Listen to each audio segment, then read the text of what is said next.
우리 옆에 있는 분들하고 인사 좀 나눌까요? 반갑습니다. 한 주 동안 안녕하셨습니까? 감사합니다.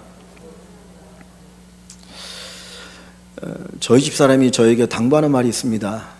설교할 때 유머를 쓰지 말라고, 썰렁하다고.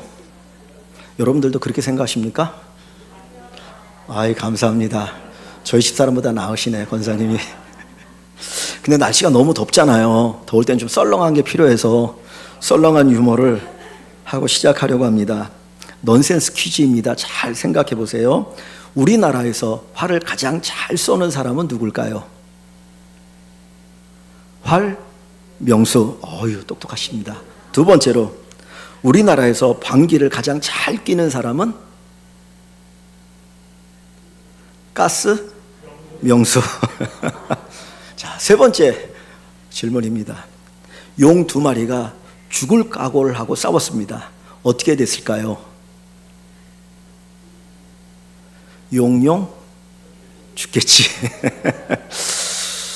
진짜 무덥습니다. 이게 초여름인데 한여름만큼의 더위가 찾아와서 참 힘들고 어렵습니다. 이제 또 장마가 온다고 그러잖아요.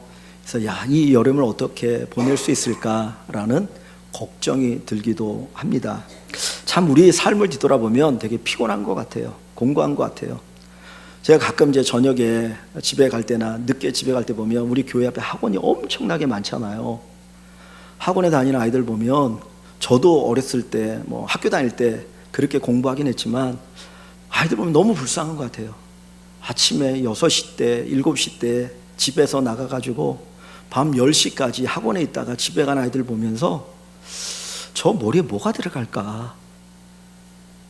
저도 책을 좀 보다가 조금 보면 뭐 이제 눈도 아프니까 집중이 잘 안 되는데 이게 아침 8시부터 시작해 밤 10시까지 계속 들으면 머리에 뭐가 들어갈까? 참 인생이 고달프다는 생각이 들어요. 아마 여러분의 삶도 고달프시겠죠. 직장 생활할 때 진짜 내가 가족만 없으면, 부양할 사람만 없으면 때려치고 어디 저 산속에 들어가서 혼자 살았으면 좋겠는데 뭐 이런 생각을 가지고 살아가는 그런 분들도 있을 줄 압니다. 그래서 모세가 우리의 인생을 얘기할 때 인생의 연수가 70이여 강건하면 80이라. 그런데 그 자랑거리가 수고와 슬픔뿐이라. 인생을 다 살고 나서 뒤돌아보니까 내가 자랑할 것이 수고와 슬픔밖에 없더라. 이것이 죄 아래 태어난 우리의 모습이구나 하는 생각을 갖게 됩니다. 아이들의 성격이 0세부터 3살 때까지 형성이 된다 그래요. 0세 엄마 뱃속에서 잉태되어지는 순간부터 3살 정도 때까지 아이의 성격이 형성되는데 어떻게 형성되느냐? 생존을 위한 몸부림 속에서 성격이 형성된다는 거예요.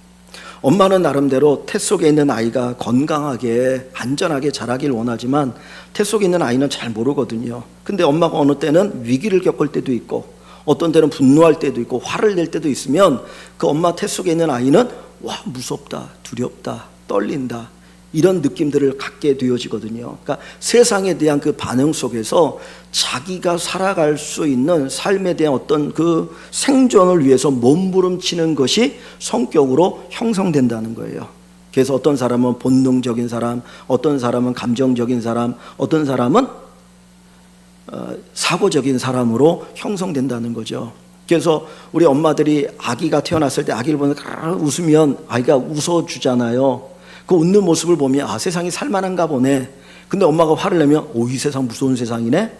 이렇게 이제 되어지면서 성격이 형성되어지는데 아마 아이도 어떨 때는 웃고 싶지 않은데 웃을 때가 있을지 몰라요. 엄마가 웃으면 내가 안 웃어주면 엄마가 우유 안 주는 거 아니야? 이래가지고 그랬는데, 그러니까 우리가 생각할 때는 저 3살도 안 되는 아이가 무슨 세상에 대한 두려움이 있겠어, 뭐 고민이 있겠어 라고 생각하지만 그 아이들이 바라보는 세상도 두렵다. 어떤 나름대로 아픔을 가지고 살아가는 것이죠. 우리 인생이 그런 거 아니겠습니까? 우리가 살아가는 이 세상, 우리의 삶을 보면 다 나름대로 아픔이 있습니다. 아픔이 있습니다. 겉으로 볼 때는 웃고 떠들고 즐거워하는 것 같지만은 그 아픔의 아픔을 가지고 살아가는 것이 우리의 인생입니다. 영국에서 한 중년 신사가 우울증이 심해서 병원에 갔습니다. 정신과에 가서 이제 치료를 받기 위해서 진단을 받고 치료를 받는데 처방을 해줍니다. 그 의사가 이야기하기를 당신 우울증이 있는데 그 우울증을 고치는 방법은 찰리 채플린의 코미디를 보십시오. 그러면 막 웃게 되어지고 그러다 보면 이제 그 우울증이 치료될 것입니다. 그랬더니 이 환자가 이렇게 얘기합니다. 제가 찰리 채플린입니다. 겉으로는 웃고 사는 사람이었어요. 많은 사람을 웃기고 살아가지만 자기는 우울증에 시달렸고 아파하고 힘들었던 사람입니다. 오늘 우리가 살아가는 삶의 현장이 그런 세상이거든요. 근데 오늘 본문에 보면 한 아픔을 가지고 있는 여인을 보게 됩니다. 이 여인은 오래전에 자기 남편을 잃었습니다. 저희 어머님도 40대에 저희 아버님을 여였는데 우리 아버님이 53세 세상을 떠나셨거든요. 그때는 몰랐어요. 근데 제가 결혼해서 이만큼 나이가 먹으면서 우리 어머니를 볼 때마다 40대에 과부가 되었으니 얼마나 힘들었을까, 얼마나 외로웠을까, 그런 생각을 이제는 갖게 돼요. 그런데 이 여인은 오래전에 남편을 잃었는데 그에게는 딱 아들 하나가 있었어요. 남편을 잃었을 때 그날 얼마나 슬펐겠습니까? 얼마나 절망적이겠습니까? 내가 이 남자 믿고 평생 살아가겠다고 했는데 남편이 죽었으니 지금도 아니고 2000년 전에 살아갈 것이 막막한 거예요. 사람들은 이 여인을 보면서 이렇게 얘기했을 겁니다. 아이고, 저 여자 어떻게 살까? 저 어린아이 데리고 어떻게 살까? 혼자면 그래도 혼자니까 살아갈 수 있을 텐데 저 어린 것 데리고 어떻게 살아갈까? 그리고 아마 주변에 있는 사람들이 걱정했을 것입니다. 그런데 이 여인은 자기 남편을 여의었고 어린 아들 하나가 있지만 그 아들을 보면서 그는 어떤 생각을 했을까요? 그래도 내가 살아갈 소망이 어디에 있는 거예요? 이 아이에게 있다는 거예요. 내가 이 아이를 잘 키워야 되겠다는 그 소망이 밤늦게까지 일을 하고 이른 새벽에 일을 하고 일어나서 또 하루 종일 일하는 삶을 살아가지만 그래도 이 아이 하나 내가 잘 키워보겠다고 그 아이 보면서 슬픔을 참고 이를 악물고 그렇게 살았던 여인입니다. 그런데 어느 날 갑자기 이 아이가 죽은 거예요. 제대로 손을 쓰지도 못하고 그 아이가 죽었을 때 이 아이의 죽음을 바라보는 이 어머니의 마음이 얼마나 고통스럽겠습니까? 억장이 무너지는 것 같은, 부모가 세상을 떠나고 남편이 떠나면 무덤에 묻지만 자식이 죽으면 어디에 묻어요? 가슴에 묻어야 되는 거잖아요.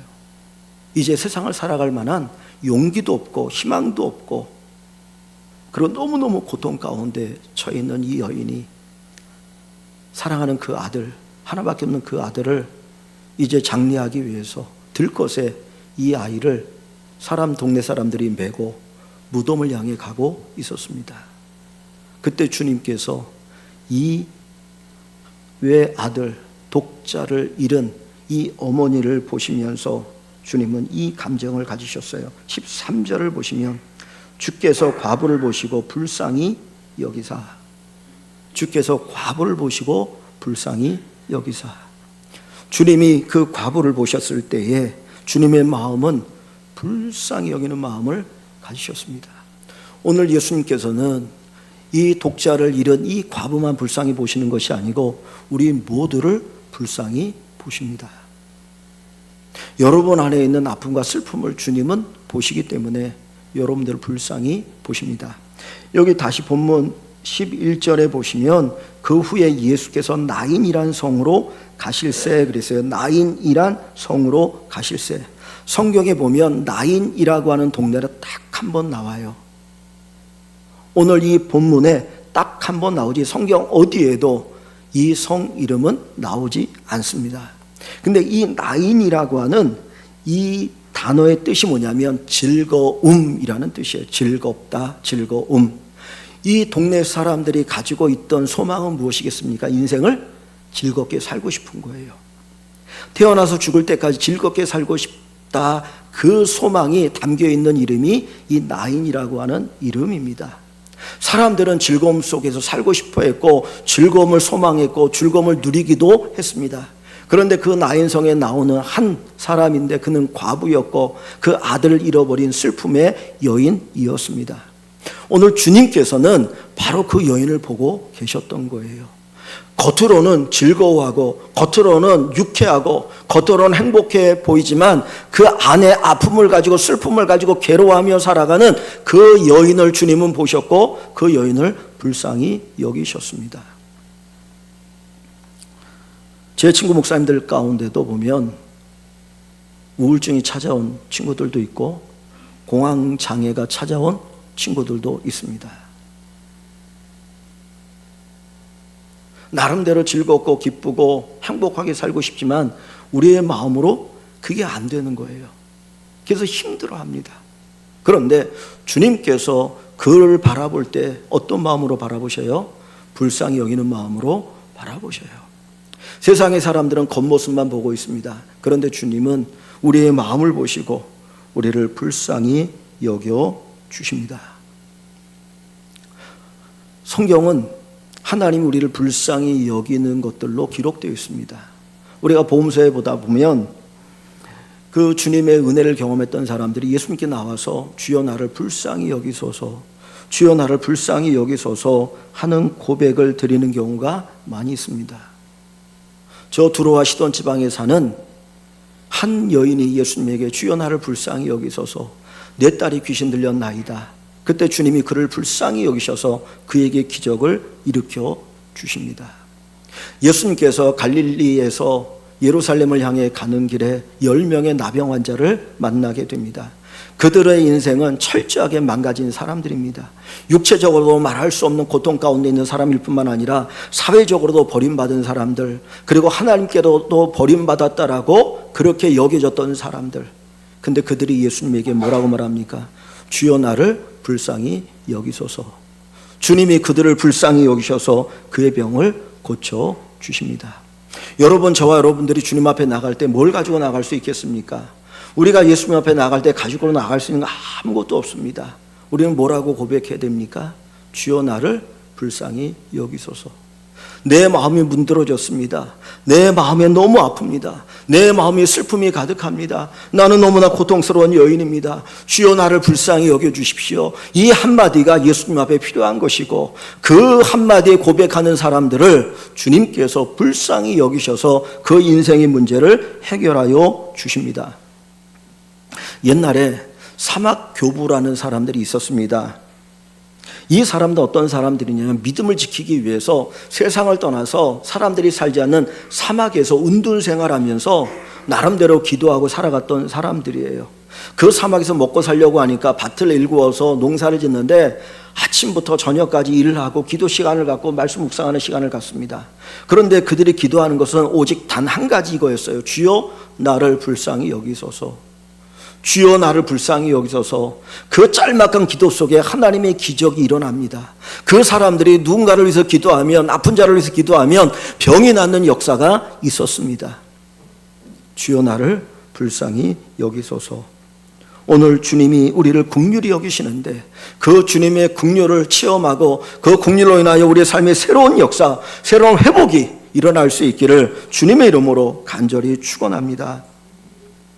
우리를 불쌍히 여기시는 주님, 사랑하는 독자, 그 외아들, 하나밖에 없는 아들을 잃어버린 이 과부를 위해서 주님이 기적을 행하시는데 어떻게 주님이 기적을 행하십니까? 첫 번째 말씀을 보면 주님이 그 과부를 찾아가십니다. 자, 본문 11절과 12절 말씀을 같이 한번 읽습니다. 11절, 12절. 그 후에 예수께서 나인이라는 성으로 가실새 제자와 많은 무리가 동행하더니 성문에 가까이 이르실 때에 사람들이 한 죽은 자를 메고 나오니 이는 한 어머니의 독자요 그의 어머니는 과부라. 그 성에 많은 사람도 그와 함께 나오거늘. 아멘. 자, 예수님께서 어디로 가셨다고 말씀합니까? 나인이라는 성으로 가셨어요. 이 나인이라는 성은 성경에 딱 한 번 나온다고 그랬죠. 이 성은 가버나움, 우리가 누가복음 7장 1절에 보면 예수님이 가버나움에 계셨고 가버나움에 기적을 행하셨는데 그 가버나움에서 약 40km 떨어진 곳이 이 나인입니다.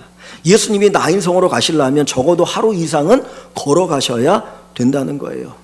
근데 그 예수님께서 가버나움에서 자기의 제자들과 많은 사람들을 데리시고 이 나인으로 가셨다가 마침 거기에서 하나밖에 없는 아들이 죽어서 그 아들을 무덤에 장사하기 위해서 나오는 이 과부를 만나게 되십니다. 여러분에게 질문 한번 던져보고 싶어요. 여러분, 이게 우연일까요? 필연일까요?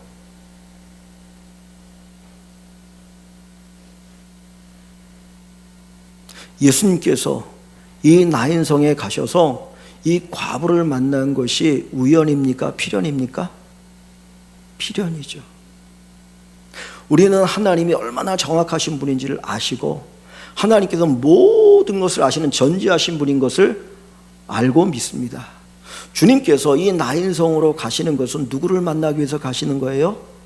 이 여인을 만나기 위해서 가시는 거예요. 아들을 잃고 그 아들을 장례하기 위해서 성을 떠나가는 그 여인을 만나기 위해서, 그 여인을 신방하기 위해서 주님이 거기에 찾아가셨습니다. 오늘 우리를 불쌍히 여기신 주님은 우리를 찾아오시는 주님이셔요. 원래 예수님이 계시는 곳은 어디인가요? 하늘나라잖아요. 이 세상과 비교할 수 없는 저 영광스러운 하나님의 나라입니다. 그런데 그 예수님께서 우리를 불쌍히 여기셔서 우리를 만나주시기 위해서 하늘의 영광을 포기하고 인간의 몸으로 이 땅에 오셨어요. 주님의 삶은 철저하게 우리를 만나시기 위해서 행하신 일들입니다. 성경에 아까도 좀 전에 말씀을 드렸지만은 그 고라사라고 하는 지방이 있습니다. 고라사는 지방에 귀신 들린 사람이 하나 있었어요. 이 사람은 어느 정도 귀신 들렸느냐, 사람들이 감당할 수 없어서 그 사람의 손과 발에 쇠사슬을 묶어가지고 기둥에다 메어 놓아야 하는 사람이었어요. 그런데도 힘이 너무 강해가지고 그 쇠사슬을 끊고 도망다니는 사람, 무덤가에서 소리치고 다른 사람을 괴롭게 하고 자기 몸을 상하게 만드는 인간이야에, 그래서 사람들이 생각할 때 저 사람만 우리 동네에 없으면 우리 동네 집값도 오르고 좀 살만한 세상이 될 텐데, 그 생각을 가지고 있었던 사람이 그 고라사 지방에 귀신 들린 자였어요. 근데 예수님께서 그 고라사 지방을 가십니다. 제자들과 함께 배를 타고 가는 길에 큰 풍랑을 만나서 배가 뒤집혀 다 죽을 뻔한 위기를 겪으면서 주님이 그곳에 가셨어요. 거기서 누구를 만나십니까? 이 귀신 들린 자, 이 사람을 만나게 됩니다. 주님 다른 것 아무것도 행하지 않고 귀신 들린 이 사람 하나 고쳐주시고 다시 돌아오셔요. 사람들은 우리의 부족함을 보면서 별 볼 일 없다라고, 자격이 안 된다라고 이야기할지 모릅니다.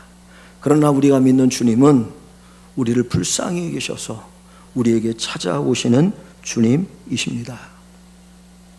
말씀으로 찾아오시는 주님, 예배 가운데 찾아오시는 주님, 나의 삶 속에 찾아오시는 그 주님을 만나는 귀한 은혜와 축복이 있기를 주님의 이름으로 간절히 축원합니다. 여러분에게 아픔이 있습니까? 고통이 있습니까? 주님을 만나십시오. 사람은 해결할 수가 없어요.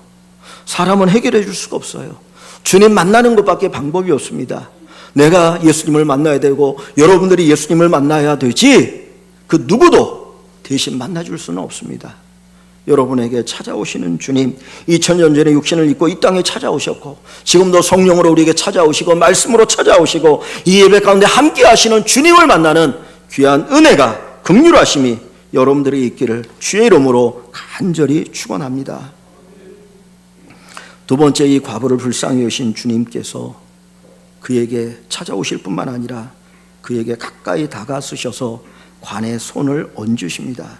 여기 본문 13절, 14절 말씀 한번 같이 봅니다. 13절과 14절 같이 읽습니다. 주께서 과부를 보시고 불쌍히 여기사 울지 말라 하시고 가까이 가서 그 관에 손을 대시니 맨 자들이 서는지라. 예수께서 이르시되 청년아 내가 네게 말하노니 일어나라 하시매. 아멘. 주님께서 그 나인성에 찾아오셨어요. 그리고 주님이 어떻게 하십니까? 그 과부를 보시고, 그 불쌍한 과부를 보셔요. 그리고 불쌍히 여기시고 그에게 뭐라고 말합니까? 울지 말라, 울지 말라 하시고 가까이 가서 그 관에 손을 대시니. 여러분, 우리도 우는 분들에게 울지 말라고 충분히 할 수 있어요. 그죠? 울지 마, 괜찮아, 나아질 거야. 위로한다고 우리는 충분히 우리도 할 수 있는 말입니다. 그런데 주님은 여기서 끝나지 않으시고 어떻게 하셔요? 14절에 가까이 가서 어디에 가까이 가셨어요? 그 시체에 가까이 가셨어요. 그리고 그 관에 손을 대셨다. 우리는 장례할 때 사람이 죽으면 관에다 넣는데 관 상자에다 넣고 뚜껑을 덮어요. 시체가 안 보여요. 그죠? 그런데 옛날에는 그렇게 하지 않았어요. 이 과부가 돈이 뭐가 있겠습니까? 아무것도 없는 거 아니겠습니까? 그러니까 거적대기 말아가지고 그거 들것 만들어서 사람 넷이서 이렇게 잡고 어깨에다 메고 그 아이의 시신은 뭐 그냥 이렇게 천으로 싸고 얼굴을 덮고 그리고 시신을 옮기는 거예요. 그러면 예수님께서 관에 손을 대셨다는 것은 결국 뭘 만지신 거예요? 그 시체를 만진 거예요. 시체를 만집니다. 이스라엘 사람들은 시체를 만지면 부정해집니다. 그래서 일주일 동안 격리를 해야 돼요. 지금 예수님께서 시체를 만드시는 거예요. 굳이 안 만지셔도 되는데 시체를 만지면 일주일 동안 격리돼야 됩니다. 여러분, 일주일 격리하는 게 얼마나 힘듭니까? 우리 코로나 때 한 번씩 다 격리해봤잖아요. 진짜 미치겠더라고요. 진짜 나가서 막 돌아다니고 싶은데 그게 안 되니까 얼마나 답답합니까? 근데 유대인들은 시체를 만지면 내가 안 만져도 되는데 시체를 만지면은 일주일 동안 격리돼 있어야 돼. 그리고 나서 깨끗한 물로 씻고 정결의식을 행하고 그 다음에 자유롭게 다니거든요. 근데 예수님께서 괜히 그 관에다 손을 대고 시체를 만지셔요. 왜 그럴까요? 여러분, 예수님께서 시체에 손을 대시는 것은 결국 누구를 만지는 거예요? 사람들은 자기가 부정해질까봐 그 장례 행렬에 따르면서 슬픔을 표하지만 그 시체를 가까이 하길 원하지 않았어요. 부정해지고 싶지 않아서 멀리 떠나 있어요. 근데 주님은 의도적으로 가까이 가셔서 그 시신에 손을 대셨어요. 뭐를 만지시는 거예요? 죽은 시체를 만진 겁니까? 그 어머니의 마음을 만진 걸까요? 예수님께서 이 죽은 아이의 몸에 손을 대는 것은 그 어머니의 마음을 어루만지는 겁니다. 여러분, 100마디의 말보다 1000마디의 말보다 한 번 손 꼭 잡아주는 것이 그게 더 힘이 되고 위로가 되고 용기가 됩니다. 이제 한번 꼭 품어주면 그게 힘이 되고 위로가 되는 거예요. 지금 울지 말라라고 하는 이 말은 예수님이 하셨지만 모든 사람이 다 할 수 있는 말이에요. 누구든지. 그런데 아무도 그 아이의 시신에 손을 대면서 이 자식아, 너 먼저 가면 어떡하니? 그리고 아파하는 사람이 없어요. 그런데 주님께서는 그 아이의 시신에 손을 대면서 여자여, 네 마음이 얼마나 아프니? 내가 네 마음 안다. 내가 네 마음 안다. 그러면서 그를 부둥켜 안아주는 겁니다. 우리 주님은 우리에게 찾아오실 뿐만 아니라 우리를 품으시는 주님입니다. 여러분의 마음을 안아주시는 주님입니다. 제가 목사지만 여러분의 아픔을 어떻게 다 이해할 수 있겠습니까?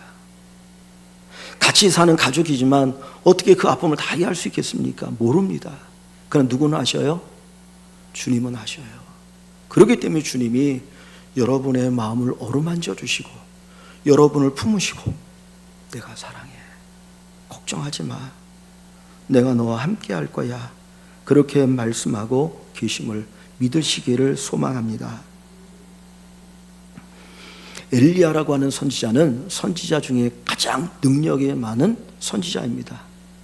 엘리야가 죽음을 받나요? 안 받나요? 엘리야는 죽지 않았어요. 그죠? 엘리야는 하나님 보내신 불병거를 타고 승천했어요. 성경에 죽지 않은 사람이 에녹이 있고 엘리야가 있고 예수님 죽었다가 다시 살아나셔서 승천하시잖아요. 그러니까 세 사람 중에 하나가 엘리야예요. 그가 말 선포할 때 3년 6개월 동안 비가 오지 않습니다.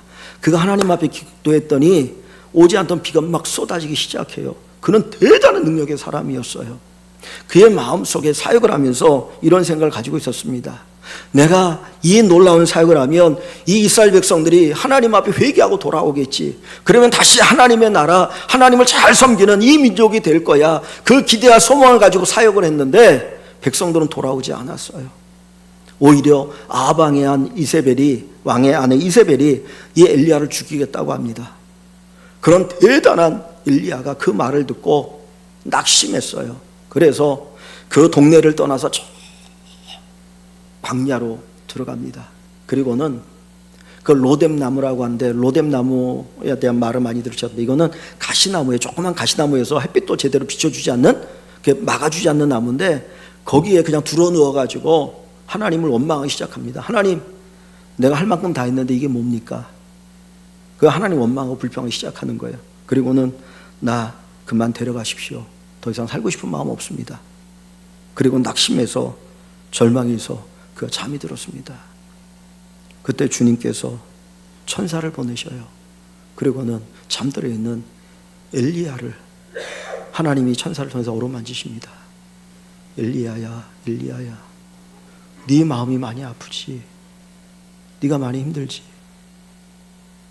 네가 그렇게 목숨 걸고 사역하면 이 백성들 돌아올 줄 알았는데 안 돌아온 모습 보면서 너 너무 힘들지? 그리고는 그 엘리야를 어루만져 주셔요. 그리고 떡을 주시고 물을 주시고 샘을 얻게 하셔서 저 호렙산까지 여행할 수 있도록 하십니다. 지금도 하나님께서는 저와 여러분들을 어루만지실 것입니다. 이 예배 자리에서 여러분들의 마음을 어루만져 주실 것이고 말씀을 통해서 어루만져 주실 줄 믿습니다. 사랑하는 성도 여러분, 예배 자리에서 주님 만나는 은혜, 하나님이 여러분들을 어루만져 주심의 그 은혜를 꼭 누리시기를 소망합니다. 우리가 여기에서 주님 만나지 못하면, 여기서 우리를 어루만져 주시는 하나님의 은혜를 누리지 못하면 어디에서 우리가 그 은혜를 누릴 수 있겠습니까? 어디에서 그 은혜를, 그 사랑을 누릴 수 있겠습니까? 여러분에게 찾아오셔서 지금 말씀하시고 위로하시고 격려하시고 힘을 주시고 여러분의 마음을 품으시면서 내가 너를 사랑한다, 내가 너를 사랑한다 말씀하시는 그 은혜를 꼭 누리시는 우리 모든 성도 여러분 되시기를 다시 한번 주의 이름으로 축원합니다. 주님께서 이 여인을 찾아오셨고 그 여인에게 울지 말라 말씀하셨고 그 여인의 마음을 어루만져 주셨습니다. 그리고 나서 주님이 하시는 일이 있으십니다. 다시 14절을 봅니다. 14절, 15절 같이 읽어봅니다. 가까이 가서 그 관에 손을 대시니 맨 자들이 서는지라 예수께서 이르시되 청년아 내가 내게 말하노니 일어나라 하시매 죽었던 자가 일어나 앉고 말도 하거늘 예수께서 그를 어머니에게 주시니. 아멘. 여러분, 예수님과 우리와의 차이가 뭘까요? 인간의 위로와 예수님의 위로, 인간의 위로와 하나님의 위로의 차이점이 어디에 있습니까? 우리 인간의 위로가 힘이 되기도 해요. 용기가 되기도 해요. 그러나 우리의 궁극적인 문제를 해결할 수가 없습니다. 하나님의 위로는, 예수님의 위로는 우리가 가지고 있는 이 아픔의 문제를 해결해 주실 수 있다라는 거예요. 오늘 예수님께서 그 여인에게 찾아오셨고 그 여인을 불쌍히 여기셨고 그 여인에게 울지 말라고 하셨고 그리고 나가서 관에 손을 대시면서 그 여인의 마음을 주님이 안으시고 위로하시고 품어주십니다. 그리고 나서 하시는 말씀이 청년아 내가 내게 말하노니 일어나라 일어나라. 그러자 어떻게 됩니까? 죽은 자가 살아나 일어나 앉고 말하거늘 그랬어요. 이 여인의 아픔의 문제가 해결되었습니다. 죽었던 자가 살아나는 기적이 일어났습니다. 하나님의 특징이 뭘까요? 우리가 하나님을 믿습니다. 창세기 1장에서부터 우리에게 가르쳐주는 하나님 어떤 하나님이세요? 창조의 하나님이에요. 무에서 유를 창조하시고 죽음에서 생명의 역사를 일으키시는 분이 우리가 믿는 하나님입니다. 오늘 하나님께서 그 전능하심을 통해서 우리의 문제를 해결해 주시고 죽었던 그 아이를 살려서 그 어머니의 품에 안겨주시는 것처럼 우리의 하나님께서 우리의 죽었던 모든 것들을 살려주시는 놀라운 역사를 일으켜 주실 줄 믿습니다. 저와 여러분들이 그 예수님을 믿으면, 창조의 하나님 생명의 주님이신 이 예수를 믿으면 오늘 지금 우리에게도 이 놀라운 역사는 일어날 줄 믿습니다. 여러분, 이 11절부터 17절 말씀을 읽다 보면 조금 이렇게 그 흐름이 이렇게 이상하다라고 느껴지는 곳이 있습니다. 11절을 보시면 그 후에 예수께서 나인한 성으로 가실새, 예수께서 나인한 성으로 가신다라고 하는 표현이 있지요. 그죠? 예수께서 나인이라는 성으로 가시다. 예수님이 그랬습니다. 또 그 뒤에 보시면 14절 뭡니까? 14절 말씀에 보면 중간에 예수께서 이르시되 예수라고 되어 있죠. 그리고 뒷부분에도 가보면 또 그 마지막 17절에도 예수에 대한 소문이 그렇게 되어 있습니다. 예수님, 예수님, 예수님. 그런데 13절에 보면 주어가 예수님이 아닌 다른 주어가 하나가 나와요. 뭡니까? 주께서. 그래서 주께서. 여러분이 글을 쓰시면 이렇게 쓰면 안 돼요. 우리가 글을 쓸 때 예수께서 그러면 주어가 동일해야 되잖아요. 그런데 갑자기 13절에만 예수가 뭘로 바뀌어요? 주로 바뀌고 그 다음에 다시 또 예수로 나와요. 그러면 이걸 보면 이 누가가 기록할 때 의도적으로 예수라는 이름을 주라고 표현했구나 하는 것을 알 수 있습니다. 왜 누가는 예수라는 이름 대신에 주라고 하는 요 단어를 썼을까요? 여러분, 주라는 단어의 뜻이 뭡니까? 영어로 로드 그러죠. 로드. 주인이라는 말이거든요. 그러니까 이 얘기는 이거예요. 주인께서 과부를 보시고 불쌍히 여기사 울지 말라 하시고 그리고 그 아이를 살려주셨다는 얘기예요. 예수님은 누구라고요? 주인이에요. 예수님은 누구입니까? 생명의 주인이셔요. 그래서 그 예수님이 죽은 아이를 살려주실 수 있었던 거예요. 여러분, 예수님은 주인이십니다. 우리 인생의 주인이십니다. 우리 교회의 주인이십니다. 여러분 가정의 주인이십니다. 여러분의 직장의, 여러분의 사업장의 주인이 예수님이셔요. 그래서 우리는 예수님을 내 인생의 주인으로 모시는 것이 필요합니다. 여러분의 삶의 현장의 주인으로 모실 때 주인이 역사하시고 살리시는 일이 일어납니다. 옛날에는 주인이면 사장이면 큰 소리치고 살았어요. 근데 요즘은 작은 그런 기업체는 사장이 큰 소리 못 쳐요. 그렇지 않습니까? 그러니까 중국집을 운영하는 사장님도 청소를 직원들이 못 시킨대요. 자기가 하지. 나갈까 봐. 근데 여러분, 그 사업장에 대해서 제일 걱정 많이 하는 사람이 누구예요? 주인이잖아요. 사장이잖아요. 그냥 직원들은 월급 받으면 돼. 회사가 망하면 많이 불편하고 직장을 잃어버린 아픔이 있지만 그냥 떠나가면 새 출발할 수 있어요. 근데 주인은 그 직장이 망가지면, 사업장이 무너지면 다 끝이에요. 우리 인생의 주인을 하나님으로 모시고 사시기를 원합니다. 예수님이 내 인생의 주인 되면 누가 걱정하셔요? 나 걱정 안 해도 돼요. 주님이 책임져 주셔요. 주님 앞에 맡기면 우리 인생이 얼마나 평안합니까? 그래서 주님께서 내가 주인이야. 생명의 주인이야. 내가 죽은 이 아들 살려줄게. 그리고 이 과부에게 찾아오신 것입니다. 여러분, 주님께서 생명의 주가 되시고 그리고 우리의 삶의 주가 되시고 가정의 주가 되시고 우리 모든 것의 주인 되시는 은혜가 있기를 간절히 축원합니다. 여러분의 자녀의 주인이 누구이십니까?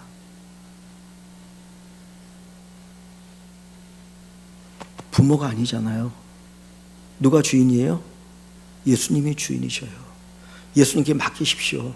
그러면 예수님이 책임져 주십니다. 책임져 주십니다. 그 은혜가 우리에게 있기를 소망합니다. 그런데 여기 보면 예수님께서 이 아이를 어떻게 살려주셨습니까? 어떻게 살려주셨나요?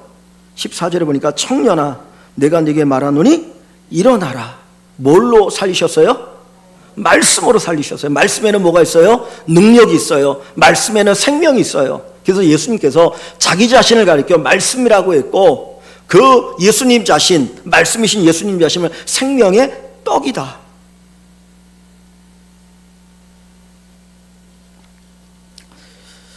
약간 우스갯소리입니다. 예수님께서 말씀으로 청년아 일어나라. 내가 내게 말하는 일어나라 그랬거든요. 왜 굳이 청년아라고 하는 이 단어를 넣었을까? 지금 이 기적이 일어나고 있는 곳은 어디라고 있습니까?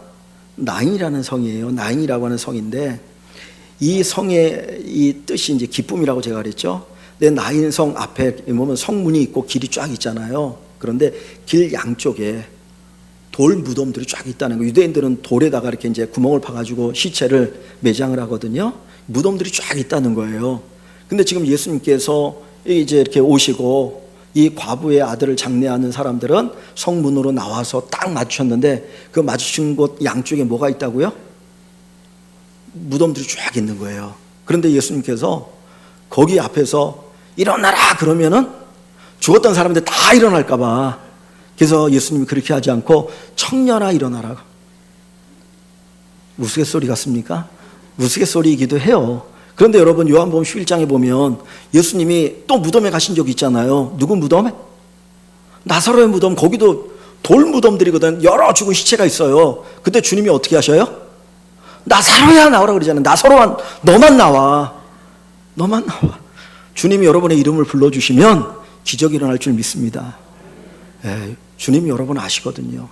여러분의 이름을 부르시고 말씀으로 기적을 일으키시길 소망합니다. 근데 여기 보시면 11절에, 자, 이 사건이 언제 일어난 사건이에요? 11절에 보면 뭘로 시작합니까? 그 후에, 그 후라고 돼 있죠. 그러면 그 후니까 앞에는 어떤 내용이 있나요? 7장 1절에서 10절 우리가 지난주에 보았는데 여기에는 어떤 사건이 있었습니까? 백부장의 하인이 죽어가는데 주님이 살렸잖아요. 근데 어떻게 살리셨어요? 이 백부장의 청을 받고 이 유대 장로들이 찾아왔는데, 예수님 찾아왔는데 예수님이 같이 가시잖아요. 그랬더니 갑자기 또 사람 보내가지고 우리 집에 오지 마십시오. 그리고 저도 나가기 감당할 수 없습니다. 그렇게 얘기하면서 뭐라고 말합니까? 7절 한번 보세요. 7절 보시면 뭐라고 말합니까? 그러므로 내가 주께 나가기도 감당하지 못할 줄을 알았나이다. 자, 무엇만 하사? 말씀만 하사 내 하인을 낫게 하소서. 말씀만 하사. 그랬더니 예수님이 말씀하셨어요. 그 내용은 안 나오지만 말씀하셨더니 나중에 집에 돌아가 보니까 어떻게 됐어요? 종이 이미 나았어요. 말씀만 하사. 그러면 여기 보세요. 11절은 그 후에라고 하는 말은 말씀의 능력을 믿고 난 후에요. 말씀의 능력을 믿고 난 후에. 여러분, 말씀의 능력을 믿으시면 살리는 역사가 있습니다. 아무리 피를 토하면서 설교해도 여러분이 안 믿으면 말씀의 능력은 없어요. 믿으시면 됩니다. 목사가 설교 잘하고 못하고 아무 관계 없어요. 그냥 여러분 믿으면 하나님 역사하셔요. 말씀, 그것 붙들면 하나님 역사 일어납니다. 말씀을 믿으십시오. 하나님 말씀 믿으십시오. 말씀을 믿는다는 건 하나님을 믿는다는 겁니다. 내 말을 믿는다는 건 나를 믿는 거 아닙니까? 제가 한 말을 믿는다는 건 저를 믿는 거예요. 제 말을 안 믿는다는 건 저를 안 믿는 거거든요. 말씀을 믿으세요. 하나님의 말씀을 믿으세요. 예수님의 말씀을 믿으세요. 그러면 주님 역사하십니다. 내가 안 믿으면서 주님 나를 위해서 일하지 않아, 하나님 내게 은혜를 안 주셔, 그런 말을 하면 안 됩니다. 자기도 하나님 신뢰하지 않으면서, 자기도 하나님 안 믿으면서 하나님 나를 위해서 일하지 않았어. 누구 모욕입니까? 하나님 모욕 아닌가요? 믿어야 됩니다. 믿어야 됩니다. 믿으시면 하나님 말씀으로 역사하십니다. 그 믿음의 은혜가 여러분들의 있기를 주의 이름으로 축원합니다. 성경 한 구절만 찾아봅니다. 에스겔, 구약성경 에스겔 37장입니다. 에스겔 37장의 내용은 우리가 소위 에스겔 골짜기라는 곳에 일어난 기적의 사건입니다. 에스겔 선지자에게 하나님께서 어느 한 골짜기로 데려가셨어요. 거기에 사람들이 죽은 지 오래되어서 뼈들이 가득합니다. 이 뼈들이 가득했다고 하는 건 여기에서 전쟁이 벌어졌다는 거예요. 근데 이스라엘 사람들이 전쟁에 패해가지고 죽은 자들을 장례도 지내지 않고 그냥 그대로 두었다 보니까 죽은 시체가 가득했고, 오래되니까 살은 다 없어져 버리고 뼈만 남았는데 다 터진 뼈들이 남아있는데, 하나님이 그곳으로 에스겔 선지자를 데리고 가셨습니다. 그리고 나서 그곳에서 주님이 이렇게 말씀합니다. 자, 한번 봅니다. 37장 1절부터 제가 좀 읽어가면서 이해하겠습니다. 자, 여호와께서 권능으로 내게 임하시고 그의 영으로 나를 데리고 가서 골짜기 한가운데 두셨는데 거기 뼈가 가득하더라. 뼈가 가득한 아무런 소망이 없는 절망의 현장을 얘기하죠. 나를 그 뼈 사방으로 지나가게 하시기로 본즉 그 골짜기 지면에 뼈가 힘이 많고 아주 말랐더라.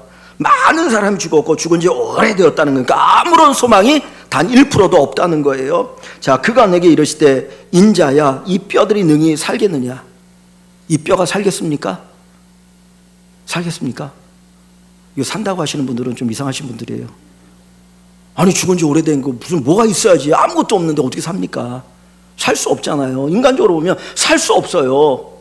그죠? 근데 하나님이 뭐라고 물어보셔요? 살 수 있느냐고 물어봐요. 그러니까 내가 가지고 있는 지식과 내가 가지고 있는 능력으로 이거를 판단하면 안 되는 거예요. 인간적으로는 안 돼요. 아무런 소망이 없어요. 그 사람에게 소망이 없어요. 절망이에요. 근데 주님이 물어보시는 건 뭐예요? 내가 하겠다는 거예요. 자, 그 뒤에 보세요. 내가 대답하되 주 여호와여 주께서 하시나이다. 이 에스겔 선지자도 감히 어떻게 딱 말할 수 없으니까 주께서 아시나이다. 우리 잘 모르면 그냥 주님 아십니다 그러면 돼요. 그거 잘 알잖아요. 베드로가, 예수님이 베드로에게 야, 네가 나를 사랑하느냐 했더니 베드로 뭐라고 말해요? 주께서 아십니다. 그러면 알아서 주님이 들으셔요. 그러니까 모르면 그렇게 하면 돼요. 자, 에스겔이 그렇게 얘기했어요. 그랬더니 주님이 그 다음에 뭐라고 말합니까? 또 내게 이르시되 너는 이 모든 뼈에게 대어나 이르기를, 뼈에게 하나님의 말씀을 전하라는 거예요. 대독하라는 거예요. 대어나라. 뭐라고 말하고 합니까? 너희 마른 뼈들아 여호와의 말씀을 어떻게 하라고요? 들을지어다. 마른 뼈가 들을 수 있습니까? 죽었는데, 그것도 죽은 지 오래되었는데, 귀가 있으면 뭐가 있어요? 생명이 없는데 들을 수 있습니까? 그런데 여호와의 말씀을 들을지어다. 그 죽은 뼈들도 들을 수 있다는 거 없다는 거예요? 있다는 거예요. 여러분, 안 믿는 자들에게도 선포하십시오. 안 믿는 선포하세요. 그냥 선포하시면 듣는 역사가 일어납니다. 그러면 사는 거예요. 그죠? 들을지어다. 주 여호와께서 이 뼈들에게 이같이 말씀하시기를 내가 생기를 너희에게 들어가게 하리니, 생기를 너희에게 들어가게 하리니, 주님이 말씀하시는 거예요. 생기를 너희에게 들어가게 하리니 너희가 어떻게 될 거다? 살아날 거다. 살아나리라. 살아나리라. 그래서 어떻게 6절 너희 위에 힘줄을 두고 살을 입히고 가죽으로 덮고 너희 속에 생기를 넣으리니 너희가 살아나리라. 또 내가 여호와인 줄 너희가 알리라.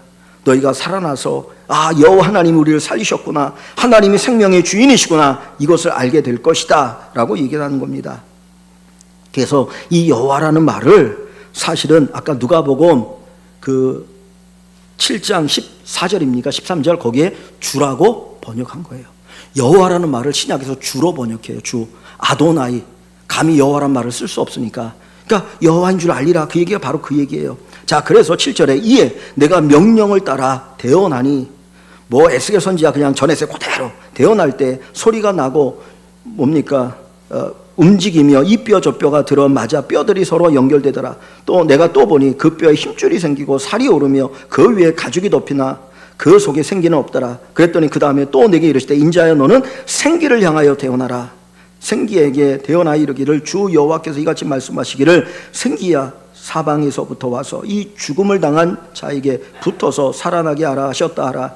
이에 내가 그 명령대로 대언하였더니 생기가 그들에게 들어가며 그들이 곧 살아나서 일어나 서는데 어떻게 해요? 극히 큰 군대더라. 똑같지 않습니까? 일어나 말도 하거늘 일어나 앉거늘. 그죠? 뭘로? 말씀으로. 내게 들려진 말씀으로, 우리가 믿는 말씀으로 하나님의 역사가 있습니다. 여러분, 저와 여러분들이 말씀을 듣기를 원합니다. 여러분 마음속에 말씀이 들려지면 기적이 일어납니다. 왜 예수님께서 말씀하기 전에 관에 손을 대셨어요? 사실 누구의 마음을 이렇게 정리하신 거예요? 그 어머니의 마음을 정리한 거잖아요. 어루만지시는 거잖아요. 기적에 대한 기대를 갖기 위해서. 그러니까 여러분, 우리가 하나님의 말씀을 사모하면 됩니다. 말씀으로 주님 우리에게 찾아오셔요. 말씀으로 우리의 마음을 어루만져 주셔요. 말씀으로 우리에게 기적을 일으켜 주셔요. 그죠? 그러니까 말씀이 있는 곳에 하나님의 역사가 있습니다. 여기에 말씀이 있으면 여기에 하나님의 역사가 있는 거예요. 우리 교회에 여러분의 마음에 하나님의 말씀이 있으면 하나님의 기적은 있습니다. 우리를 향한 주님의 마음은 무엇이에요? 불쌍히 여기시는 마음. 겉모습 보면 뭐 목걸이하고 귀걸이하고 좋은 옷 입고 그러면 저분 참 괜찮네, 살만하겠네, 그 생각 가질지 모르지만 우리의 마음을 들여다보면 불쌍하구나. 그게 주님이 우리를 바라보시는 마음입니다. 그 주님의 은혜 속에서 우리에게 찾아오시는 주님, 우리를 어루만지시는 주님, 우리에게 기적을 일으키신 주님을 새롭게 체험하는 저와 여러분들이 되기를 소망합니다. 그래서 마지막 여기 16절 한번 보시면 중간 사람들이 그것을 보고 이렇게 얘기합니다. 모든 사람이 두려워하여 하나님께 영광을 돌려 이르되, 하나님께 뭐예요? 영광을 돌려. 이 기적을 경험하고 나니까 하나님께 보니까 영광을 돌려요. 큰 선지자가 우리 가운데 일어나셨다. 큰 선지자는 엘리야를 의미하기도 하겠지만은 모세와 같은 선지자, 즉 하나님 보내신 메시아를 얘기합니다. 우리 가운데 일어나셨다 하고 또 하나님께서 자기 백성을 어떻게 하셨어요? 돌보셨다. 하나님이 나를 돌보셨네. 이 고백을 하게 됩니다. 여러분, 하나님이 나를 돌보셔. 이 고백 가지고 살아가기를 소망합니다. 그냥 나는 왜 하나님이 나를 위해서는 안 해? 왜 내게 은혜 안 줘? 그러지 마시고요. 정말 주님의 은혜를 꼭 체험하기를 간절히 소망합니다. 말씀으로 찾아오시고 말씀으로 어루만지시고 말씀으로 역사하신 주님 만나는 귀한 축복이 우리 온 성도들에게 있기를 주의 이름으로 간절히 축원합니다.